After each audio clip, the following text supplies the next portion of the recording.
আসসালামু আলাইকুম, শুভেচ্ছা সহ সকলকে স্বাগত জানাচ্ছি চ্যানেল আই সংবাদে। এখনকার আয়োজন নিয়ে আপনাদের সাথে আছি আমি ফাবলিহা বুশরা।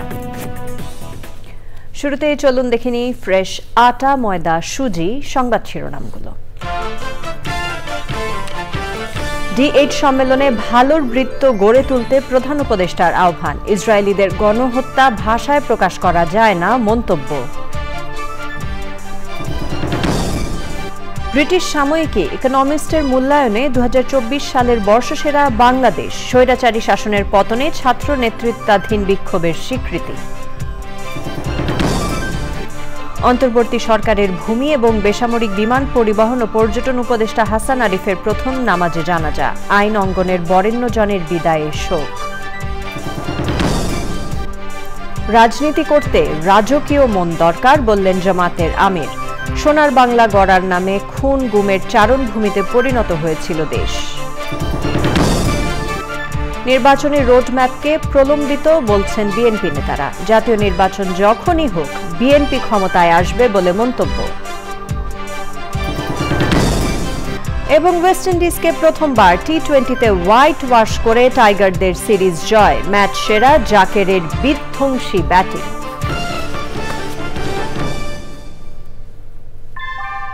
আমরা তৈরি করি বিশ্বমানের জার্মান প্রযুক্তির ভূমিকম্প সহনশীল থার্মেক্স রড, যা আপনার স্থাপনাকে নিরাপদ রাখে প্রজন্ম থেকে প্রজন্ম।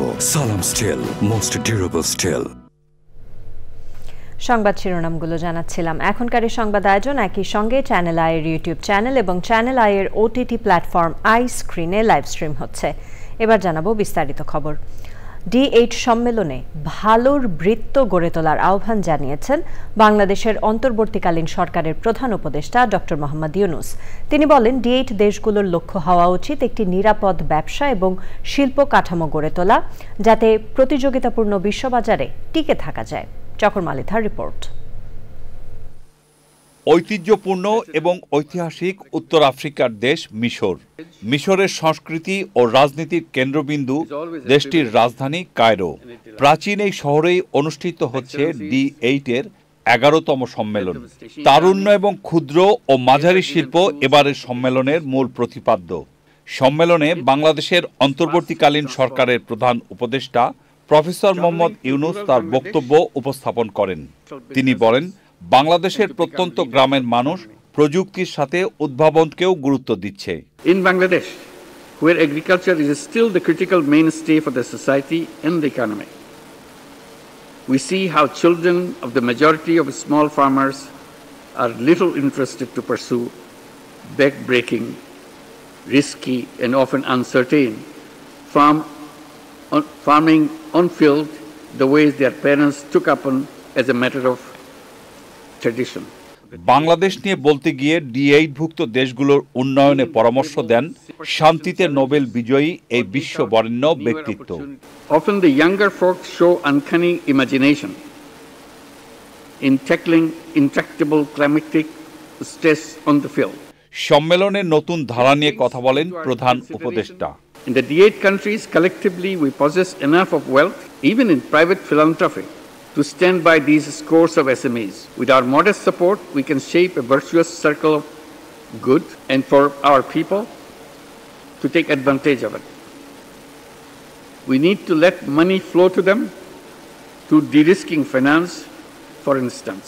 AI নির্ভর প্রযুক্তি হাতের নাগালে আসায় পারস্পরিক জ্ঞান জাতীয় এজেন্ডা বাস্তবায়নে সহায়তা করবে বলেও জানান অধ্যাপক ইউনূস। Chakor Malitha, channel I. মানবতার বিপর্যয় নিয়ে D8 সম্মেলনের বিশেষ অধিবেশনে প্রধান উপদেষ্টা ডক্টর মোহাম্মদ ইউনূস বলেছেন, গত 14 মাস ধরে ফিলিস্তিনের সাধারণ নাগরিকদের ওপর ইসরায়েল যে গণহত্যা চালিয়েছে তা ভাষায় প্রকাশ করা যায় না। কায়রোর ওই সম্মেলন থেকে গণহত্যার বিরুদ্ধে সোচ্চার হওয়ার আহ্বান জানান বাংলাদেশের অন্তর্বর্তীকালীন সরকারের প্রধান উপদেষ্টা।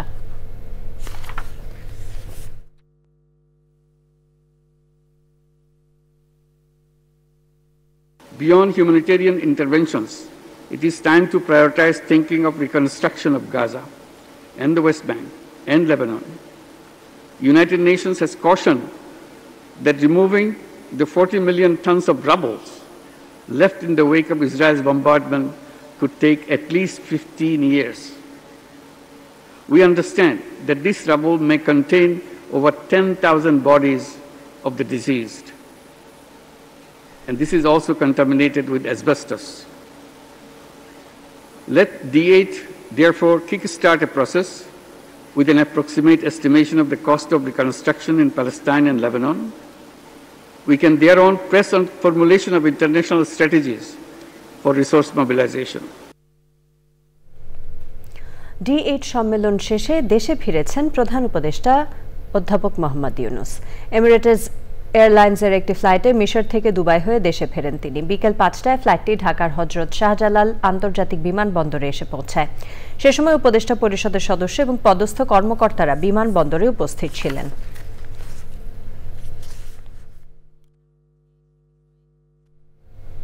স্বৈরাচারী শাসনের পতন ঘটানো ছাত্র নেতৃত্বাধীন বিক্ষোভ প্রচেষ্টার স্বীকৃতি উল্লেখ করে বাংলাদেশকে 2024 সালের বর্ষসেরা দেশ ঘোষণা করেছে লন্ডন ভিত্তিক সাময়িকী দ্য ইকোনমিস্ট।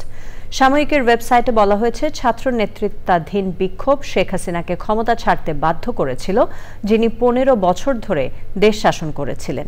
তার শাসনামলে দমন পীড়ন, নির্বাচনে কারচুপি, বিরোধীদের জেলে দেয়া এবং হত্যার জন্য নিরাপত্তা বাহিনীকে নির্দেশ দেয়া হয়। তার সময় বিপুল অর্থ চুরি হয়েছে। নোবেল শান্তি পুরস্কার বিজয়ী প্রফেসর মোহাম্মদ ইউনূসের নেতৃত্বাধীন সরকার ছাত্র, সেনাবাহিনী, ব্যবসায়ী এবং সুশীল সমাজ সমর্থিত। সাময়িকী বলছে, এই সরকার শৃঙ্খলা পুনরুদ্ধার এবং অর্থনীতি স্থিতিশীল করেছে। বাংলাদেশে দুর্নীতির অভিযোগ ওঠার পর যুক্তরাজ্যের রাজনীতিতে সমালোচনার মুখে পড়েছেন বঙ্গবন্ধুর দৌহিত্র টিউলিপ সিদ্দিক। সাবেক প্রধানমন্ত্রী শেখ হাসিনার আমলে রাশিয়ার সঙ্গে বাংলাদেশের অস্ত্র ও রূপপুর পারমাণবিক বিদ্যুৎ প্রকল্পের চুক্তি সয়ে মন্ত্রী টিউলিপের অংশ নেয়ার ভিডিও ছড়িয়ে পড়লে চাঞ্চল্য সৃষ্টি হয়। এতে অনেক টাকার দুর্নীতি হয়েছে বলেও অভিযোগ করা হয়। এছাড়া বাংলাদেশে শেখ হাসিনা ও তার বোন শেখ রেহানা সহ পরিবারের অন্য সদস্যদের বিরুদ্ধে $400 কোটি দুর্নীতির অভিযোগের তদন্ত চলছে, এমন সংবাদ প্রকাশ করেছে ব্রিটিশ সংবাদ মাধ্যম দ্য ডেইলি মেইল। এছাড়াও টিউলিপের বিরুদ্ধে আয়ের তথ্য গোপন করার অভিযোগও এসেছে সংবাদ মাধ্যমটিতে। এসব অভিযোগের সমালোচনায় বিরোধী রক্ষণশীল দল টিউলিপের মন্ত্রিত্ব নিয়েও প্রশ্ন তুলেছে। তবে বিরোধীরা চাপ দিলেও ক্ষমতাসীন লেবার পার্টি টিউলিপের ওপর আস্থা রেখে বিবৃতি দিয়েছে। অন্তর্বর্তী সরকারের ভূমি এবং বেসামরিক বিমান পরিবহন ও পর্যটন মন্ত্রণালয়ের উপদেষ্টা AF হাসান আরিফ হৃদরোগে আক্রান্ত হয়ে মারা গেছেন। ইন্না লিল্লাহি ওয়া ইন্না ইলাইহি রাজিউন। দুপুরে রাজধানীর ধানমন্ডির ল্যাবিড হাসপাতালে চিকিৎসাধীন অবস্থায় তিনি শেষ নিঃশ্বাস ত্যাগ করেন। তার মৃত্যুতে গভীর শোকের ছায়া নেমে এসেছে দেশের রাজনীতি ও আইন অঙ্গনে। লুৎফর রহমান সোহাগ জানাচ্ছেন বিস্তারিত। প্রায় 6 দশক আগে কলকাতা হাইকোর্টে আইন পেশা শুরু করেছিলেন AF হাসান আরিফ। পরে ঢাকায় ফিরে হয়ে ওঠেন দেশের আইন পেশার এক উজ্জ্বল ব্যক্তিত্ব। দায়িত্ব পালন করেছেন রাষ্ট্রের প্রধান আইন কর্মকর্তা হিসেবে। 2008 সালের সাবেক তত্ত্বাবধায়ক সরকারের উপদেষ্টা হাসান আরিফ এবারও অন্তর্বর্তী সরকারের উপদেষ্টার দায়িত্ব পান। AF হাসান আরিফের মৃত্যুর খবরে হাসপাতালে ছুটে যান প্রধান উপদেষ্টা। ফ্লাইটটা যখনই ঢাকায় টাচ করলো তখনই আমরা সংবাদটা পেলাম যে মাননীয় উপদেষ্টা হাসান আলী সাহেব মারা গেছেন। উনি খুবই ডিপলি শকড হয়েছেন, স্যাডেন্ড হয়েছেন। হাসান আরিফের সহকর্মীরা বলছেন, তার মৃত্যুতে আইন পেশা একজন প্রতিষ্ঠান তুল্য ব্যক্তিকে হারিয়েছে, আর সরকার হারিয়েছে সবচেয়ে সক্রিয় উপদেষ্টাকে। আমি মনে করি আইন অঙ্গনে এমন সজ্জন, বিদ্বান, ভদ্র, প্রাজ্ঞ একজন আইনজীবী খুঁজে পাওয়া আসলেই দুষ্কর। একটা হাসান আরিফ স্যারের মৃত্যু মানে হচ্ছে আইনজীবী হিসেবে একজন প্রতিষ্ঠান চলে যাওয়া। আমাদের সবচেয়ে অ্যাক্টিভ সবচেয়ে উদ্যোগী উপদেষ্টাদের একজন ছিলেন। জাস্ট 4 দিন আগে যখন ইস্তিমুরের প্রেসিডেন্ট এসেছিলেন, উনি স্যারের সাথে টেবিলে বসেছিলেন। স্যার ভিতরে গিয়ে বলছিল যে কত উচ্ছল আনন্দময় প্রাণবন্ত মানুষ ছিলেন। হাসপাতালে হাসান আরিফের প্রতি শ্রদ্ধা জানিয়েছেন বিভিন্ন রাজনৈতিক দলের নেতারা। এই সময়ে তার খুব বেশি প্রয়োজন ছিল বলে আমরা মনে করি। আমি ব্যক্তিগতভাবে আমার একজন বিশিষ্ট শহীদকে হারিয়েছি, আর দেশ হারিয়েছি একজন দেশপ্রেমিক মানুষকে। আমরা তার আত্মার মাগফিরাত কামনা করছি। এশার নামাজের পর ধানমন্ডিতে বাইতুল আমান জামে মসজিদ প্রাঙ্গণে তার প্রথম জানাজার নামাজ হয়েছে। জানাজায় অংশ নেন প্রধান উপদেষ্টা ও উপদেষ্টা পরিষদের সদস্যসহ বিশিষ্ট ব্যক্তিরা। শনিবার বেলা 11টায় হাইকোর্ট প্রাঙ্গণে তার দ্বিতীয় নামাজে জানাজা অনুষ্ঠিত হবে। রোববার কানাডা থেকে তার মেয়ে দেশে আসার পর দাফনের সিদ্ধান্ত নেওয়া হবে।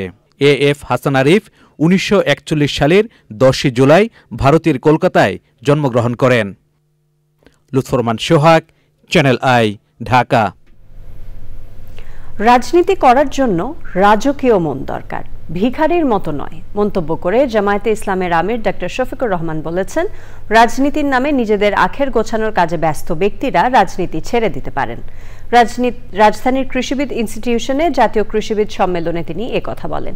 জামায়াতে ইসলামের আমির বলেন, সোনার বাংলা গড়ার নামে দেশটাকে শ্মশানে পরিণত করেছিল, খুন গুমের চারণভূমিতে পরিণত হয়েছিল দেশ। তাফহিমুল ইসলামের রিপোর্ট। রাজধানীর কৃষিবিদ ইনস্টিটিউশনে জাতীয় কৃষিবিদ সম্মেলন আয়োজন করে এগ্রিকালচারিস্ট ফোরাম অব বাংলাদেশ। অনুষ্ঠানে প্রধান অতিথি জামায়াতে ইসলামীর আমির ডাক্তার শফিকুর রহমান বলেন, রাজনীতি করতে গিয়ে নোংরা চিন্তা যারা করেন তাদের জন্য রাজনীতি নয়। রাজনীতি করার জন্য একটা রাজকীয় মন দরকার, ভিখারির মন নয়। যেখানে চাই সেখান থেকেই নিয়ে নেব, জাপটা মারবো, কপাল কিসমত বড় করব, আখের গুছাবো, এই ধরনের নোংরা চিন্তা যারা করেন রাজনীতি থেকে এখন তাদের বিদায় নেওয়ার সময় এসেছে। আমাদের যুব সমাজ এটা চায় না, আমরা এটা চাই না। মেধাবীদের বিদেশ থেকে ফিরিয়ে আনতে হবে, তাহলেই দেশকে সোনার বাংলাদেশে পরিণত করা যাবে বলে মন্তব্য করে জামায়াতের আমির বলেন, জামায়াতে ইসলামী ক্ষমতায় গেলে কোনো ধরনের চাঁদাবাজি ও দখল বাণিজ্য করতে দেবে না। আমরা কথা দিচ্ছি, আল্লাহ সুযোগ দিলে আমরা চাঁদাবাজি করি না, করব না, এবং কোনো চাঁদাবাজকে আমরা বরদাস্ত করব না। আমরা দখল বাণিজ্য বুঝি না, আমরা করব না এবং করতে দেব না। জামায়াতে ইসলামীর আমির বলেন, এতদিন বেলুন তৈরি করে জাতিকে পাহাড় পর্বত বোঝানো হয়েছিল, দেশকে শ্মশানে পরিণত করেছিল বিগত সরকার। তাফহিমুল ইসলাম, চ্যানেল আই, ঢাকা। নির্বাচনের রোডম্যাপকে প্রলম্বিত উল্লেখ করে বিএনপি নেতারা বলেছেন, সাধারণ মানুষের মনে প্রশ্ন তৈরি করবে এটি। তারা বলেন, অন্তর্বর্তী সরকারকে খুব চিন্তা ভাবনা করে পা ফেলতে হবে। জাতীয় নির্বাচন যখনই হোক বিএনপি ক্ষমতায় আসবে, তারেক রহমান প্রধানমন্ত্রী হবেন বলে মন্তব্য করেছেন বিএনপি নেতারা। শাকের আদনানের রিপোর্ট।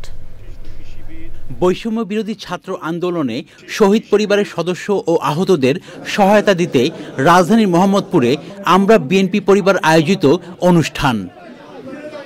এ সময় নির্বাচন ইস্যুসহ সমসাময়িক বিভিন্ন বিষয় নিয়ে কথা বলেন বিএনপি নেতারা। কেন জানি মনে হচ্ছে রোড ম্যাপ যেটি দিয়েছেন সেটি একটু প্রলম্বিত রোড ম্যাপ। এইটা আমার মনে হয় সাধারণ মানুষের কাছে এটা একটা প্রশ্নবোধক চিহ্ন দেখা দিচ্ছে। কোনো উদ্দেশ্য আছে কিনা? গণতন্ত্রের পথে যখন আমরা হেঁটে যাচ্ছি তখন যে কেউ রাজনৈতিক দল সেটা করতে পারে, কিন্তু এটা যেন আবার রাজকীয় দল হয়ে না ওঠে, এটা মাথায় রাখতে হবে। এবং রাষ্ট্রের পৃষ্ঠপোষকতায় কোনো দলকে গঠন করার প্রক্রিয়া যদি হয়, তাহলে যে ক্রেডিবিলিটি এই সরকারের, সেই ক্রেডিবিলিটি কিন্তু নষ্ট হবে। জিগাতলায় নিত্য প্রয়োজনীয় পণ্য বিক্রির কৃষক বাজার উদ্বোধন অনুষ্ঠানে নেতারা বলেন, বিএনপি জনগণের ক্ষমতায় বিশ্বাস করে। একটা উপদেষ্টা আছে ফুস করে কয়ে ফেলায় যে বিএনপি নাকি ক্ষমতার জন্য, নির্বাচনের জন্য বাড়াবাড়ি করতেছে। আরে বাবা, রাজনীতিবিদরা তো নির্বাচনের কথাই বলবে। দেশের বিরুদ্ধে যে কোনো ধরনের অপপ্রচার বন্ধে সবাইকে সোচ্চার থাকার আহ্বান জানান বিএনপি নেতারা। শাকের আদনান, চ্যানেল আই, ঢাকা। খুলনা বিভাগে ছাত্র জনতার গণ অভ্যুত্থানের সময় শহীদ ৫৮ পরিবারকে আর্থিক সহায়তা দিয়েছে জুলাই শহীদ স্মৃতি ফাউন্ডেশন। শুক্রবার খুলনা জেলা শিল্পকলা একাডেমির অডিটোরিয়ামে এ সহায়তা দেয়া হয়। এ সময় ফাউন্ডেশনের প্রধান নির্বাহী মীর মাহবুবুর রহমান স্নিগ্ধ ও সাধারণ সম্পাদক সার্জিস আলমের নেতৃত্বে একটি প্রতিনিধি দল এ অনুদান তুলে দেন। এ সময় খুলনা বিভাগীয় commissioner Mohammad Firoz Sarkar, police commissioner Zulfiqar Ali Haider, জেলা প্রশাসক মোহাম্মদ সাইফুল ইসলাম ও জেলা police super T M. Mosharraf Hossain ও অন্যরা উপস্থিত ছিলেন। যে দিন শেষে আসলে কেউ যদি আপনাদেরকে আপনাদের শপথের সাথে বিশ্বাসঘাতকতা করে ওই পোশাকের যে মর্যাদা সেটা ক্ষুণ্ণ করে আপনাদের উপরে কোনো নির্দেশ চাপিয়ে দেয় যেটা দেশের এবং দেশের মানুষের স্বার্থের পরিপন্থী, দয়া করে প্রতিষ্ঠানের একজন হিসেবে, প্রতিষ্ঠানের রিপ্রেজেন্টেটিভ হিসেবে ওই গার্ডস নিয়ে, বোল্ডনেস নিয়ে এই কথাটুকু বলবেন বা এই দায়িত্বটুকু দেখাবেন যে এটি আমরা করতে পারি না। অবসরের পর কিংবা প্রবীণ বয়সে পরিবেশ বান্ধব জীবনযাপনের পাশাপাশি সার্বক্ষণিক স্বাস্থ্যসেবা, আধুনিক সব সুযোগ সুবিধা সহ রাজধানীর অদূরে চালু হলো Japan Bangladesh friendship retirement homes. 4 ভবনের সমন্বয়ে নির্মিত হোমসে স্থায়ী বসবাসের পাশাপাশি থাকছে ডে সার্ভিস। সৈয়দ অদিতের রিপোর্ট। ঘাত প্রতিঘাত আর চড়াই উতরাইয়ের কর্মব্যস্ত জীবন পেরিয়ে শেষ বয়সে মানুষ খুঁজে নিশ্চিন্ত নিরাপদ আবাস। উন্নত বিশ্বের দেশগুলোতে এমন ব্যবস্থাপনা থাকলেও দেশের বাস্তবতায় এখনো গড়ে ওঠেনি তেমন অবকাঠামো ও ব্যবস্থাপনা। এমন বাস্তবতায় আধুনিক সকল নাগরিক সুবিধা নিয়ে রূপগঞ্জের পূর্বাঞ্চলে যাত্রা করল Japan Bangladesh friendship retirement homes. আধুনিক স্থাপত্যের পাশাপাশি রয়েছে সার্বক্ষণিক উন্নত চিকিৎসা সেবা সহ বিশেষায়িত আইসিইউ। এখানে একজন মানুষ কখনোই একাকিত্ব ফিল করবে না। এখানে সবসময় সর্বদাই তার সঙ্গী থাকবে। এখানে ক্যারাম খেলার জায়গা আছে, দাবা খেলার জায়গা আছে, মুভি থিয়েটার আছে, সুইমিং পুল আছে, লাইব্রেরি আছে। এটা হচ্ছে ফুল ফেজে হোম অ্যান্ড হসপিটাল। ব্যায়ামাগার, থিয়েটার ও থেরাপি সেন্টার সহ প্রবীণদের প্রয়োজন অনুযায়ী রয়েছে বিভিন্ন সেবা। একটা comprehensive elderly care home, health care home. আমাদের বৃদ্ধদের কিন্তু বা আমরা বার্ধক্যে পৌঁছাই তখন আমাদের কিন্তু অলমোস্ট মোর দেন 80 বা 90% রিকোয়ারমেন্টই হলো গিয়ে হেলথ কেয়ার। আশা করি আগামী 1 থেকে 2 মাসের মধ্যে, এর মধ্যে আবার রোজা চলে আসছে, ঈদ, ফুল ফ্লেজে যদি বলেন তাহলে হয়তো ঈদের পরেই আমরা শুরু করব। আয়োজনে উপস্থিত ছিলেন ইমপ্রেস গ্রুপের ভাইস প্রেসিডেন্ট ও চ্যানেল আইয়ের পরিচালক বীর মুক্তিযোদ্ধা মুকিত মজুমদার বাবু। 10 বিঘা জমির উপর নির্মিত প্রবীণ নিবাসে 6টি ব্লকে 234টি ফ্ল্যাট রয়েছে। আয়োজনের media partner channel I. Syed Adit, channel I, Rupganj, Narayanganj. এবার রয়েছে আই স্পোর্টস।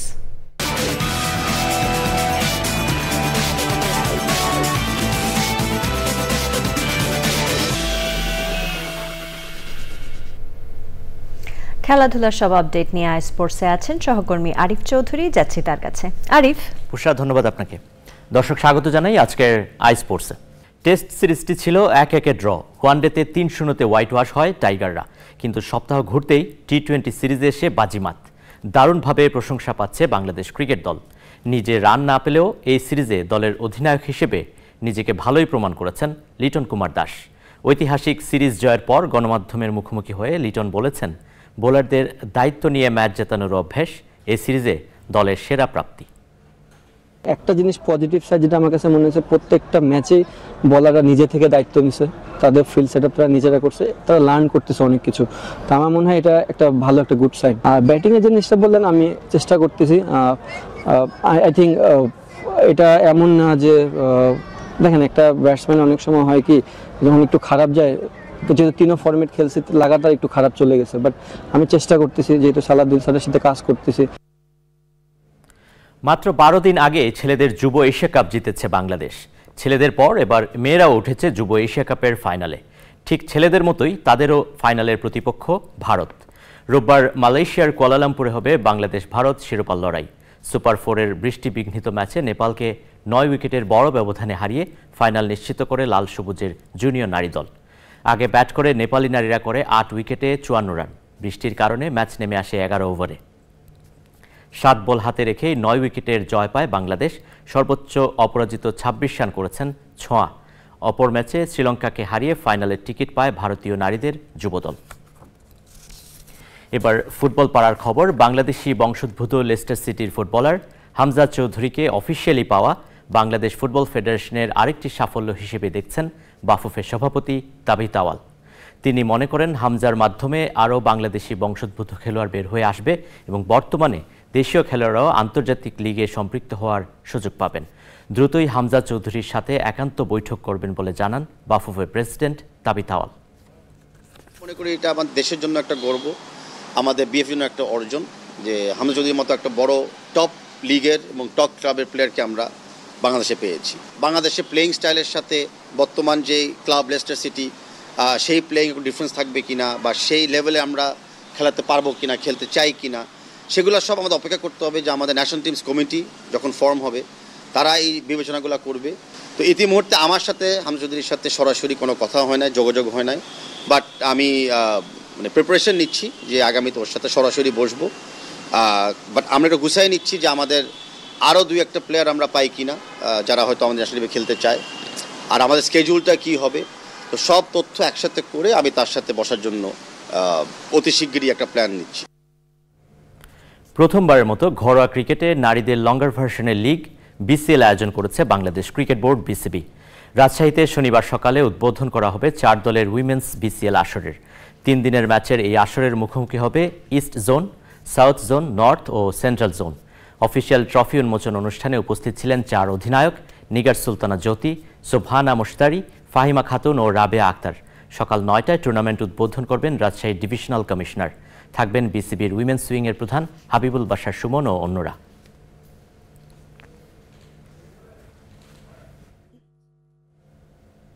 দর্শক, এই ছিল আজকের আই স্পোর্টসে। আপনাদের আবারও ফিরিয়ে নিচ্ছি বুশরার কাছে। আরিফ, ধন্যবাদ আপনাকে। রাজধানীর উত্তরায় লাভলিন রেস্তোরাঁয় অগ্নিকাণ্ডের ঘটনা ঘটেছে। ফায়ার সার্ভিসের 4 ঘন্টার চেষ্টায় দুপুর 2টার দিকে আগুন নিয়ন্ত্রণে আসে। এ ঘটনায় 6 নারীসহ 7 জনকে জীবিত উদ্ধার করা হয়েছে। গ্যাস লিকেজ থেকে আগুনের সূত্রপাত বলে জানায় ফায়ার সার্ভিস। সৈয়দ অদিতের রিপোর্ট। শুক্রবার সকাল 10:30 হঠাৎই রাজধানীর উত্তরার 12 নম্বর সেক্টরের 6তলা ভবনের নিচতলায় রেস্তোরাঁয় আগুন লাগে। আগুনের লেলিহান শিখা ও কালো ধোঁয়ায় আচ্ছন্ন হয়ে যায় পুরো ভবন। খবর পেয়ে ছুটে আসে একে একে ফায়ার সার্ভিসের 12টি ইউনিট। ভবনটির আধুনিক অগ্নি নির্বাপন ব্যবস্থা না থাকায় বেগ পোহাতে হয় ফায়ার সার্ভিসকে। পরে 4 ঘন্টার চেষ্টায় নিয়ন্ত্রণে আসে আগুন। স্থানীয়দের অভিযোগ, সিএনজি অটোরিকশায় ব্যবহৃত গ্যাস সিলিন্ডার দিয়ে রেস্তোরাঁয় রান্নার কাজ করায় এই আগুনের সূত্রপাত। সিএনজির গ্যাস সিলিন্ডার দিয়ে এবার রেস্টুরেন্টে পাক করে। আমি এই পাশের বিল্ডিংয়ে থাকি, ওইখানে আমি ঘুমেছিলাম, হঠাৎ একটা বিকট আওয়াজ। প্রত্যেকটা জানালার সাইডে মানে প্রথমত গ্লাস, তারপর আবার গ্রিল, তারপর আবার পার্টিশন, যার কারণে গ্লাস ভেঙেও আমরা ধোঁয়াটাও বের করতে পারছিলাম না, প্লাস আমরা ভিতরে কোনো কিছু দেখতেও পারছিলাম না। আবাসিক ইউজের জন্য রাজুক পারমিশন দিয়েছিল, তারা সম্পূর্ণ বিল্ডিংটা কমার্শিয়াল ইউজ করতেছিল, সুতরাং এই জন্য এই অ্যাক্সিডেন্ট হয়েছে। এই ভবনে সঠিকভাবে তারা আগুন নির্বাপক যন্ত্র ছিল কিনা বা রাজুকের কোনো পারমিশন ছিল কিনা এখানে খাবার হোটেলের, এগুলো আমরা তদন্ত সাপেক্ষে পরবর্তী আইনগত ব্যবস্থা গ্রহণ করব। ফায়ার সার্ভিস পৌঁছে ভবনটি সম্পূর্ণ ঝুঁকিপূর্ণ ছিল। অগ্নি নির্বাপক ব্যবস্থার পাশাপাশি ছিল না ফায়ার এক্সিট। যেই 7 জনকে উদ্ধার করেছি তার মধ্যে 6 জন মহিলা এবং তার মধ্যে একজন অন্তঃসত্ত্বা মহিলাও রয়েছেন, এবং আমরা এখন পর্যন্ত কোনো ডেড ভিকটিম অথবা অন্য কোনো ভিকটিম পাই নাই। উদ্ধার হওয়া 7 জনকে বিভিন্ন হাসপাতালে চিকিৎসা দেওয়া হয়েছে। সৈয়দ অদিত, চ্যানেল আই, ঢাকা। প্রিয় দর্শক, আপনারা দেখছেন চ্যানেল আই সংবাদ। সময় হয়ে গেল একটি বিরতি নেবার। বিরতির পর অন্যান্য খবরের সাথে আরো জানিয়ে ফিরব। নাইজেরিয়ায় ক্রিসমাস আনন্দ মেলায় পদদলিত হয়ে 35 শিশুর মৃত্যু। হাসপাতালে ভর্তি 6 জনের অবস্থাও আশঙ্কাজনক।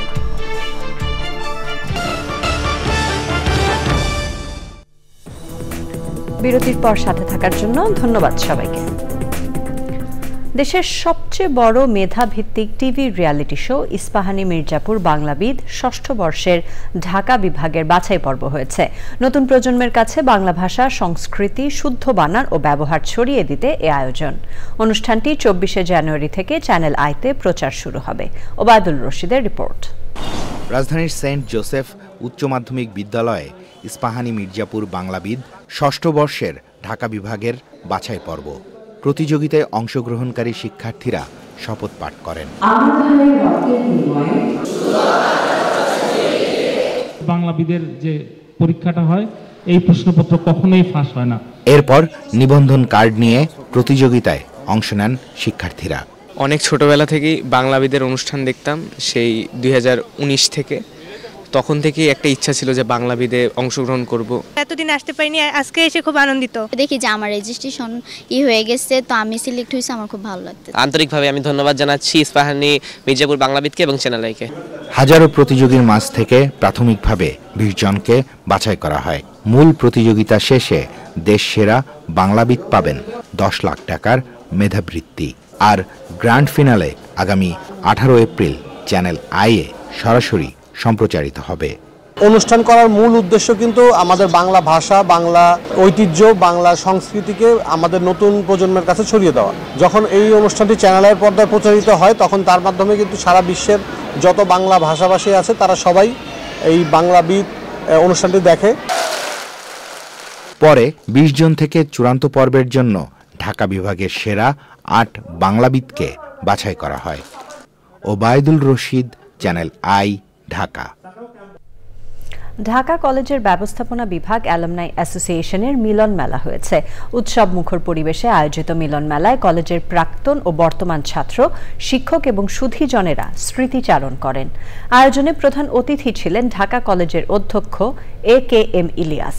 বক্তব্য রাখেন ব্যবস্থাপনা বিভাগের চেয়ারম্যান অধ্যাপক ডক্টর মোহাম্মদ আলাউদ্দিন, অধ্যাপক জাহানারা বেগম, অধ্যাপক শিহাবুদ্দিন আহমেদ ও বিশিষ্টজনেরা। দিনব্যাপী বিভিন্ন আয়োজনের মধ্যে ছিল আলোচনা সভা, রাফেল ড্র এবং মনোজ্ঞ সাংস্কৃতিক অনুষ্ঠান। ম্যানেজমেন্ট ডিপার্টমেন্ট তাদের অ্যালুমনাইয়ের যে অনুষ্ঠানটি হচ্ছে, আমি বিশ্বাস করি যে ভবিষ্যতে এই ম্যানেজমেন্ট ডিপার্টমেন্টের অগ্রগতি সাধনের ক্ষেত্রে এদের যথেষ্ট অবদান রাখার সুযোগ হবে। শেষ হলো নটরডেম কলেজের 75 বর্ষ পূর্তি উৎসবের বছরব্যাপী আয়োজন। জাতীয় সঙ্গীত, নৃত্য ও উৎসব সঙ্গীতের মধ্য দিয়ে শুরু হয় প্রতিষ্ঠা বার্ষিকীর কার্যক্রম। অনুষ্ঠানে প্রধান অতিথি ছিলেন আর্চবিশপ বিজয় এন ডিক্রুজ। স্বাগত বক্তব্য রাখেন নটরডেম কলেজের অধ্যক্ষ ডক্টর ফাদার হেমন্ত পিউস রোজারিও।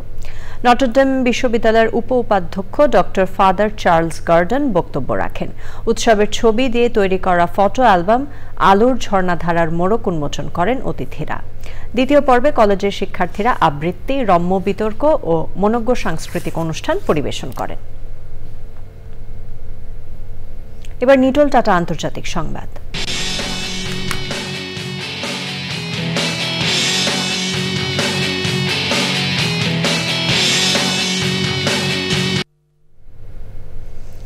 নাইজেরিয়ার ইবাদান শহরে ক্রিসমাস আনন্দ মেলায় পদদলিত হয়ে 35 শিশুর মৃত্যু হয়েছে। হাসপাতালে ভর্তি 6 জনের অবস্থাও আশঙ্কাজনক। মৃতের সংখ্যা আরও বাড়তে পারে বলে জানিয়েছে হাসপাতাল কর্তৃপক্ষ। ব্রিটিশ সংবাদ মাধ্যম বিবিসি বলছে, ইবাদান শহরের বাশরুন জেলার ইসলামিক হাই স্কুলে মেলার আয়োজন করা হয়েছিল। মেলার আয়োজকরা আগে থেকেই নগদ অর্থ ও খাবার দেওয়ার প্রতিশ্রুতি দেওয়ায় মেলায় প্রচুর ভিড় হয়। এতে অনেকে তাড়াহুড়ো করলে এই মর্মান্তিক দুর্ঘটনা হয়। এখনো অনেক শিশুর সন্ধান পাননি তাদের অভিভাবক। স্থানীয়রা জানায় অনুষ্ঠান স্থলে 5000-এরও বেশি শিশু জড়ো হয়েছিল ও অনুষ্ঠান শুরু করার আগে এই দুর্ঘটনা ঘটে। এ ঘটনায় জড়িত সন্দেহে 8 জনকে গ্রেফতার করা হয়েছে। আইস্ক্রিন সাংস্কৃতিক সংবাদ।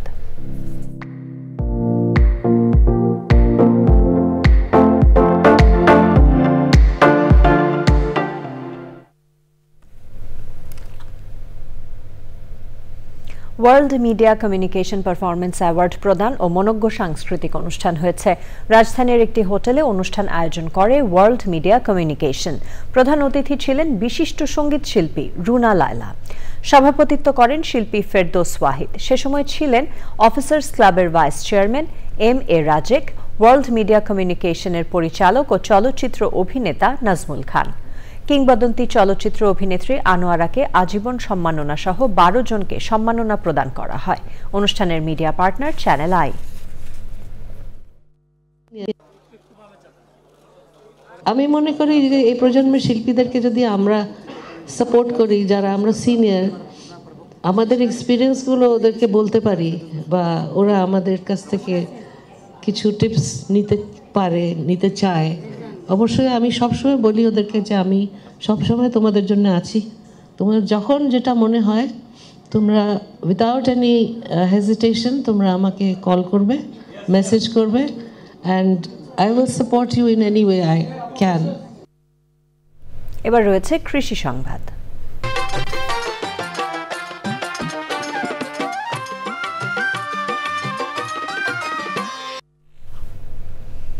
মেহেরপুরের মাটি ও আবহাওয়া কমলা চাষের উপযোগী হওয়ায় চায়না 3 জাতের কমলা চাষ দিন দিন জনপ্রিয় হয়ে উঠছে। বাণিজ্যিকভাবে কমলা উৎপাদন ও বিক্রি করে ভাগ্যের আমূল পরিবর্তন করেছেন কৃষি উদ্যোক্তা হাফিজুর রহমান। তার সাফল্য এলাকার তরুণ উদ্যোক্তাদের অর্থনৈতিকভাবে স্বাবলম্বী হওয়ার অনুপ্রেরণা যোগাচ্ছে। মেহেরপুর প্রতিনিধি গোলাম মোস্তফার রিপোর্ট। মেহেরপুর সদর উপজেলার পিরোজপুর গ্রামের কৃষি উদ্যোক্তা হাফিজুর রহমান নিরাপদ ফল উৎপাদন ও বাজারজাত করার লক্ষ্যে 2007 সালে গড়ে তোলেন কৃষি খামার। এই খামারে বিভিন্ন ফল আবাদের পাশাপাশি 2019 সালে পরীক্ষামূলক মাত্র 40টি চারা লাগিয়ে শুরু করেন চায়না 3 জাতের কমলা চাষ। এতে সাফল্য পাওয়ায় বাগান বাড়িয়ে করেছেন 7 বিঘা জমিতে। এবার বাগানে প্রচুর ফলন হয়েছে। গাছ প্রতি মিলছে 50 থেকে 60 কেজি পর্যন্ত কমলা। পার গাছে 3 কেজি করে মাল আশা করেছিলাম, কিন্তু সেখানে আমার একটি গাছে 42 কেজি পর্যন্ত মাল দিয়েছিল। তো আমি সেখানে বিশ্বাস করেছিলাম যে সম্ভাবনাময় আসলে হতে পারে। হাফিজুরের বাগান পরিদর্শন করে কমলা চাষে আগ্রহী হয়েছে অনেক কৃষি উদ্যোক্তা। আমি বর্তমান পড়াশোনা করছি, আমার পড়াশোনার পাশাপাশি কিছু করতে ইচ্ছা হচ্ছে, তার কারণে আমি কমলা বাগান দেবো। বিভিন্ন অঞ্চলের ব্যবসায়ীরা হাফিজুরের বাগান থেকে 100 টাকা কেজি দরে কমলা কিনছেন। প্রতিদিনই 200-300 ক্যারেট মাল এখান থেকে সাপ্লাই যাচ্ছে বিভিন্ন ডিস্ট্রিক্টের। 7-8 দিন থেকে আমরা কাটছি এবং তো ধরেন যে শেষের পথেই কমলাটা খুব ভালো, আমাদের রাজশাহী তো চাহিদা হয়। কমলা চাষে হাফিজুর রহমানকে সব ধরনের সহায়তা দিচ্ছে কৃষি বিভাগ। আমরা কৃষি সম্প্রসারণ দপ্তর সবসময় তাদের পিছনে আছি, পরামর্শ দিচ্ছি যাতে আগামীতে আমাদের এই বাংলাদেশকে ফলে পরিপূর্ণ করতে পারে। হাফিজুরের সাফল্য এলাকার তরুণ উদ্যোক্তাদের অর্থনৈতিকভাবে স্বাবলম্বী হতে অনুপ্রেরণা যোগাচ্ছে। মেহেরপুর থেকে গোলাম মোস্তফা, চ্যানেল আই। এবার রয়েছে প্রকৃতি সংবাদ।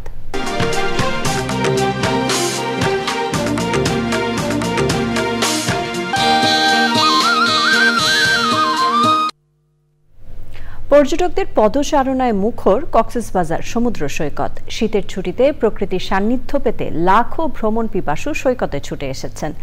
পর্যটকদের হয়রানি রোধ ও নিরাপত্তা নিশ্চিত করতে কঠোর অবস্থানে রয়েছে প্রশাসন।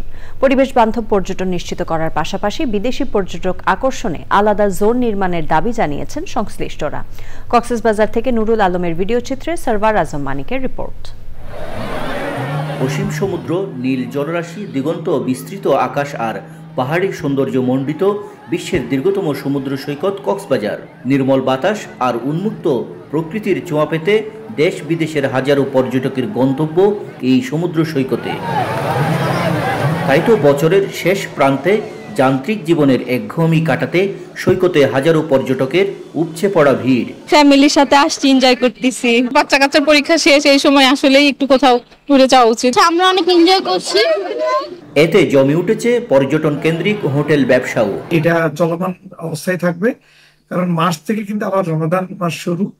তো আমরা এখন পর্যন্ত যে ধরনের একটা রেসপন্স আশা করছি সেটা আমাদের ফুলফিল হবে। বিদেশি পর্যটকদের একটা নির্দিষ্ট জোন করে দেওয়া হয়, যেখানে শুধু বিদেশিরা যাবে এবং তাদের নিরাপত্তা ব্যবস্থা জোরদার করা হয় এবং তাদের যে যাবতীয় সুযোগ সুবিধা দরকার সেগুলোর জন্য সরকার দ্রুত ব্যবস্থা নেয়।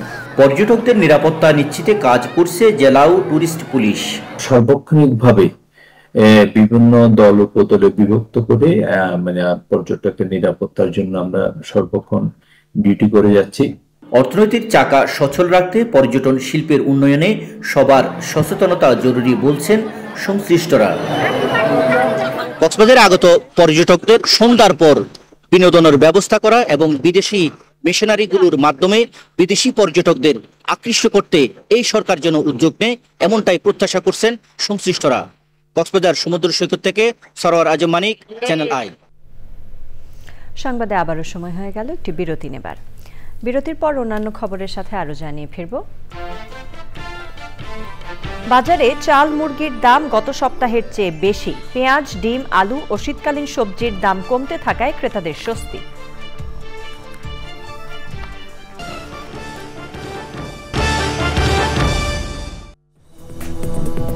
বিরতির পর সাথে থাকার জন্য ধন্যবাদ সবাইকে। ভরা মৌসুমেও বাজারে চালের দাম কমছে না, বরং গত সপ্তাহের চেয়ে কেজিতে 3 থেকে 4 টাকা বেড়েছে। সোনালী ও ব্রয়লার মুরগির দাম কেজিতে বেড়েছে 10 থেকে 20 টাকা। তবে বাজারে উল্লেখযোগ্যভাবে কমেছে পেঁয়াজের দাম, কমছে ডিম, আলুর দামও। শীতকালীন সবজির দামও কমতির দিকে। পরাগ আজিমের রিপোর্ট। শীতকালীন সবজির সমারোহ এখন রাজধানীর বাজারগুলোতে। ফুলকপি, বাঁধাকপি, লাউ, শিম, টমেটো সহ বিভিন্ন শাকসবজির সরবরাহ বাড়তে থাকায় কমছে দাম। বড় বড় ফুলকপি 50 টাকা, ছোটগুলা 40, লাউ 60, 70, পেঁপের কেজি 50, সিমের কেজি 50, 60, বেগুনের কেজি 60, 70, টমেটো 140 টাকা কেজি। টমেটোর দাম কমতেছে না। সব কিছুর দামে মানে আরো গত 2 সপ্তাহ আগের থেকে এখন মোটামুটি ভালো আছে। লাউ তো 100 কিনতাম, আজকে 70 নিল। সবকিছুই দাম একটু মোটামুটি কম দেখলাম। বাজারে এখন দেশি পেঁয়াজের কেজি মানভেদে 90 থেকে 100 টাকা, ভারতীয় পেঁয়াজ 80 থেকে 85 টাকা। আদা, রসুন, ডাল, আলুর দামও কমেছে। আলু আগে ছিল 70 টাকা, এখন 60 টাকা বিক্রি করতেছে পুরান আলুটা। আবার নতুন আলু যেটা এটা 70 টাকায় বিক্রি করতেছে। আর দেশি পেঁয়াজ যেটা এটা ছিল 110, 100, এখন 90 টাকা, 10 টাকা কমছে কেজিতে। আর এলসি পেঁয়াজ যেটা ওইটা বিক্রি করতেছে 80 টাকা, 85 টাকা। রসুন 110 টাকা ইন্ডিয়ান, দেশিটা 240 টাকা। আদা হচ্ছে দেশিটা হচ্ছে 130 টাকা, আর হচ্ছে চায়নাটা যেটা আছে 170 টাকা। বাজারে ডিমের দাম স্থিতিশীল, ডজন 140 টাকা। চালের মৌসুমেও দাম না কমায় বিস্ময় খুচরা বিক্রেতাদের, হতাশ ক্রেতারা। 4-5 দিনের ভিতরে মিনিকেট বাইরে গেছে প্রায় কেজিতে 3 টাকার উপরে। তাহলে হঠাৎ করে মিনিকেট চালটা বাড়াতে অন্যান্য চালগুলির উপরও 1 টাকা 8 আনা করে প্রভাব পড়ে গেছে। বড় বড় রাইস মিলেরা এরা সিন্ডিকেট করে চাল বিক্রি করে। চাল কোনো শর্ট নাই, চালের পর্যাপ্ত পরিমাণ চাল আছে, দাম বেশি। এনে নতুন মৌসুম উঠছে, চালের দাম তো বাড়ার কোনো কথা না, তারপরে চালের দাম বাড়তি। চাউলের দামটা আরও কমা উচিত বলে আমরা মনে করি, এবং সরকারের তদারকি দরকার। বিভিন্ন জায়গায় তদারকি করছেন, তদারকি যেখানে করছেন এইখানে জিনিসের দাম কমছে, তদারকি আরও বাড়ানো দরকার। বাজারে ব্রয়লার মুরগির কেজি 210 থেকে 220 টাকা, আর সোনালী মুরগি 340 টাকা কেজি। এই সপ্তাহে 20 টাকা বেশি, যে মাল পাওয়া যাইতেছে না, আর তো যাইলে মাল নাই। 20 টাকা বাইরে গেছে গা। এর কারণ হইলো আপনার ওই মানুষের ফার্ম সেটাও কিছু আমদানি কম। তারপরে ওই যে ঢাকা শহরে যে কাপ্তান বাজার ছিল, ওই কাপ্তান বাজার একটা বিশাল বড় আড়ত ছিল, ওইখানে আর বসতে দিতেছে না 2-3 দিন ধরে। দাম বৃদ্ধির কারণগুলো চিহ্নিত করে ব্যবস্থা নেওয়ার দাবি ভোক্তাদের। পরাগ আজিম, চ্যানেল আই, ঢাকা। পেট্রোনাসের বৈশ্বিক লুব্রিক্যান্ট উৎপাদন ও বিপণন শাখা পেট্রোনাস লুব্রিক্যান্টস ইন্টারন্যাশনাল পিএলসি এবং বাংলাদেশের অনুমোদিত পরিবেশক ইউনাইটেড লুব অয়েল যৌথভাবে দেশের বাজারে নিয়ে এলো পেট্রোনাস নেক্সট। এতে সাশ্রয়ী মূল্যে উচ্চমানের লুব্রিক্যান্ট পাবেন গ্রাহকরা। পেট্রোনাস লুব্রিক্যান্টস ইন্টারন্যাশনালের head of south Asia cluster Gan Soon Kiat তার বক্তব্যে এ পণ্যটির তাৎপর্য তুলে ধরে বলেন, ফ্লুইড টেকনোলজি সলিউশনের সহায়তায় এ পণ্যটি তৈরি করা হয়েছে। ইউনাইটেড লুব অয়েলের পরিচালক ওয়ারেজ মাহমুদ বলেন, তাদের লক্ষ্য ভোক্তাদের হাতে পছন্দের স্মার্ট পণ্যটি পৌঁছে দেয়া। তথ্য যোগাযোগ খাতে উল্লেখযোগ্য অবদানের স্বীকৃতিস্বরূপ এবছর 6টি ক্যাটাগরিতে 7 জন বিজয়ীকে ব্র্যাক ব্যাংক ও ডেইলি স্টার আইসিটি পুরস্কার দেওয়া হয়েছে। Bangladesh association of software and information services basis এবং লা মেরিডিয়ানের যৌথ সহায়তায় আইসিটি খাতের উন্নয়ন এবং এ খাতে অবদান রাখার স্বীকৃতি দিতে নবমবারের মতো আয়োজন করা হয় অনুষ্ঠানের। ব্র্যাক ব্যাংক পিএলসির ব্যবস্থাপনা পরিচালক ও সিইও সেলিম আর এফ হোসেন এবং দ্য ডেইলি স্টার সম্পাদক মাহফুজ আনাম বিজয়ীদের হাতে সম্মাননা ক্রেস্ট তুলে দেন।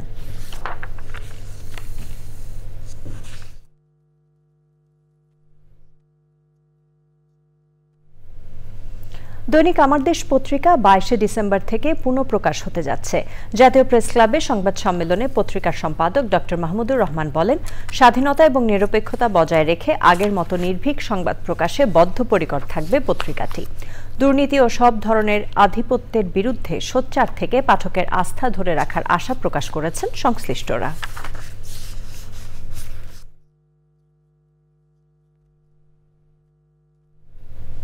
বিশ্ব ইজতেমা মাঠে গভীর রাতে ঘুমন্ত মুসল্লিদের ওপর সাদপন্থীদের হামলার হুকুমদাতা ওয়াসিফুল ইসলাম, আব্দুল হালিম সহ জড়িতদের গ্রেফতার ও ফাঁসির দাবিতে চট্টগ্রামে প্রতিবাদ সমাবেশ ও বিক্ষোভ মিছিল করেছে ওলামায়ে কেরাম ও তৌহিদি জনতা। শুক্রবার নগরীর আন্দরকিল্লা জামে মসজিদ প্রাঙ্গণে চট্টগ্রাম মহানগর হেফাজতে ইসলামের আমির মোহাম্মদ তাজুল ইসলামের সভাপতিত্বে বিক্ষোভ সমাবেশ হয়েছে। সে সময় ছিলেন হেফাজতে ইসলামের নায়েবে আমির মুফতি জসিম উদ্দিন ও লোকমান হাকিম, কেন্দ্রীয় যুগ্ম মহাসচিব নাসির উদ্দিন মুনির ও অন্যরা। সমাবেশে বক্তারা বলেন, দেশকে অস্থিতিশীল করার লক্ষ্যে ভারতের প্রেসক্রিপশনের অংশ হিসেবে সাতপন্থীরা এই হত্যাকাণ্ড ঘটিয়েছে। সমাবেশ শেষে বিক্ষোভ মিছিল নগরীর মোমিন রোড, চেরাগি মোড় হয়ে প্রেস ক্লাব চত্বরে গিয়ে শেষ হয়। আবারও সময় হয়ে গেল একটি বিরতি নেবার।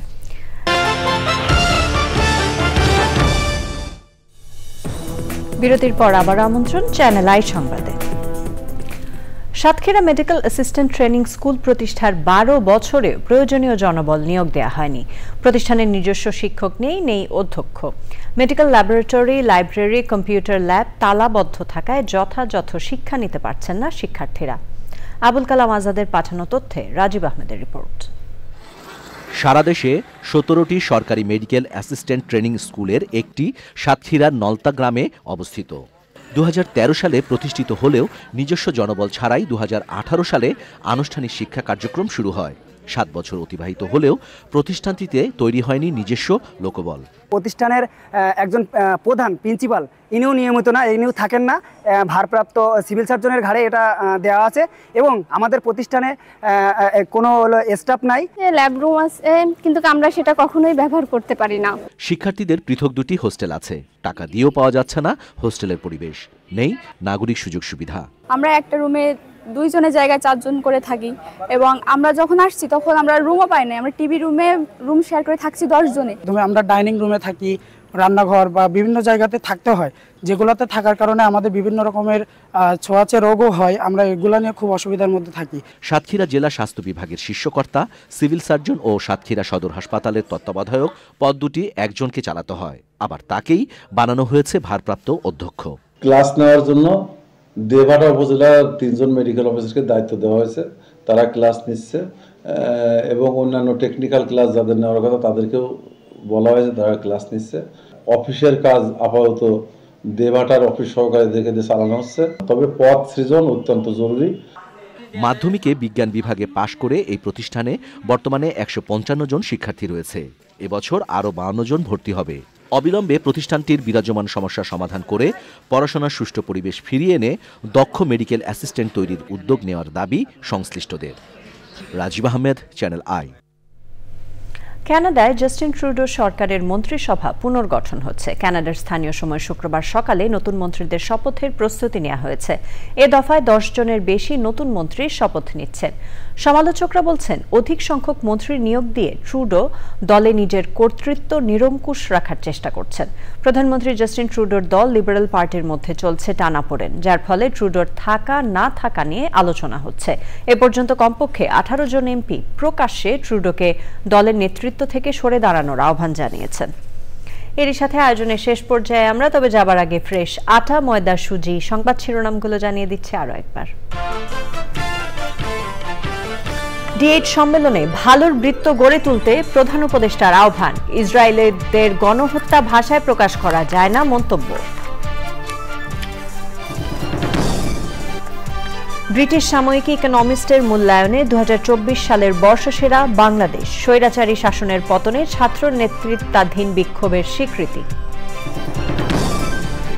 অন্তর্বর্তী সরকারের ভূমি এবং বেসামরিক বিমান পরিবহন ও পর্যটন উপদেষ্টা হাসান আরিফের প্রথম নামাজে জানাজা। আইন অঙ্গনের বরেণ্য জনের বিদায়ে শোক। রাজনীতি করতে রাজকীয় মন দরকার বললেন জামাতের আমির। সোনার বাংলা গড়ার নামে খুন গুমের চারণভূমিতে পরিণত হয়েছিল দেশ। নির্বাচনী রোডম্যাপকে প্রলম্বিত বলছেন বিএনপি নেতারা। জাতীয় নির্বাচন যখনই হোক বিএনপি ক্ষমতায় আসবে বলে মন্তব্য। এবং ওয়েস্ট ইন্ডিজকে প্রথমবার টি20তে হোয়াইট ওয়াশ করে টাইগারদের সিরিজ জয়। ম্যাচ সেরা জাকেরের বিধ্বংসী ব্যাটিং।